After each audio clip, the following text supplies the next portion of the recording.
வணக்கம். தமிழ்நாட்டில் முன்பதிவு செய்த 5 நாட்களிலேயே வீடுகளுக்கு எரிவாயு சிலிண்டர் விநியோகிக்கப்படுவதாகவும், போதிய அளவில் எரிவாயு கையிருப்பு உள்ளதால் காத்திருப்பு நேரம் வெகுவாக குறைக்கப்பட்டுள்ளதாகவும் இந்திய பெட்ரோலியத்துறை அதிகாரிகள் தகவல் தெரிவித்துள்ளனர்.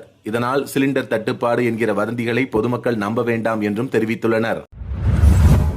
திருநெல்வேலி மாவட்டம் பாளையங்கோட்டை சட்டமன்ற தொகுதியில் ஏப்ரல் 23 அன்று தேர்தல் பணியாற்ற உள்ள காவல்துறையினர் இன்று மாநகராட்சி மைய அலுவலகத்தில் ஆர்வமுடன் வந்து தங்கள் தபால் வாக்குகளை பதிவு செய்து ஜனநாயக கடமையாற்றினார்கள்.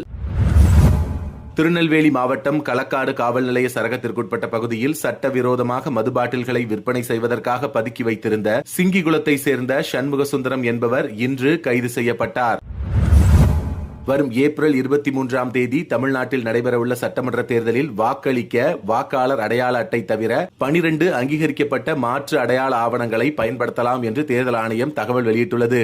ஆதார் அட்டை, MNREGA பணி அடையாள அட்டை, வங்கி அல்லது அஞ்சலக கணக்கு புத்தகம், மருத்துவ காப்பீடு அட்டை, நிரந்தர கணக்கு எண் PAN அட்டை, RGI-யால் வழங்கப்பட்ட அட்டை, இந்திய கடவு சீட்டு, ஓய்வூதிய ஆவணம், புகைப்படத்துடன் கூடிய ஓய்வூதிய ஆவணம், அரசு மற்றும் பொதுத்துறை பணி அடையாள அட்டை, நாடாளுமன்ற சட்டமன்ற உறுப்பினர்கள் அடையாள அட்டை, குடி ID, மாற்றுத்திறனாளி அடையாள அட்டை ஆகிய ஆவணங்களை பயன்படுத்தியும் வாக்களிக்கலாம். மேலும் விவரங்களுக்கு voters.eci.gov.in என்கிற இணையதளத்தையோ ECI Net என்கிற செயலி மூலமோ தகவல்களை தெரிந்து கொள்ளலாம் என்று தமிழ்நாடு தேர்தல் ஆணையம் செய்தி வெளியிட்டுள்ளது.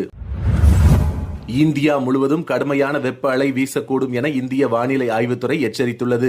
இந்தியாவின் பல பகுதிகளில் வெப்பநிலை ஏற்கனவே 40 முதல் 43 டிகிரி செல்சியஸை எட்டியுள்ள நிலையில் சில பிராந்தியங்களில் இது 45 டிகிரி செல்சியஸ் வரை உயரக்கூடும் எனவும், வறண்ட காற்றும் தெளிவான வானமும் இணைந்து வெப்பநிலையை இயல்பை விட 4 முதல் 8 டிகிரி செல்சியஸ் வரை உயர்த்தியுள்ளதால் இந்தியாவின் ராஜஸ்தான், குஜராத், மகாராஷ்டிரா மற்றும் மத்திய பிரதேசம் போன்ற மாநிலங்கள் மிக கடுமையாக பாதிக்கப்பட்டுள்ளதாகவும் செய்தி வெளியாகியுள்ளது.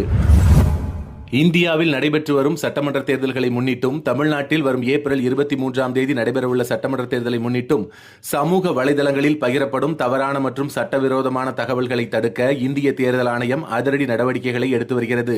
இதன்படி தேர்தல் அறிவிக்கப்பட்ட மார்ச் 15 முதல் இதுவரை 11,000க்கும் மேற்பட்ட விதிமீறல் தொடர்பான சமூக வலைதள பதிவுகள் மற்றும் இணையதள இணைப்புகள் அடையாளம் காணப்பட்டு அவை நீக்கப்பட்டும், சம்பந்தப்பட்டவர்கள் மீது FIR உள்ளிட்ட சட்ட நடவடிக்கைகள் மேற்கொள்ளப்பட்டும் உள்ளன என்று தகவல் வெளியாகியுள்ளது.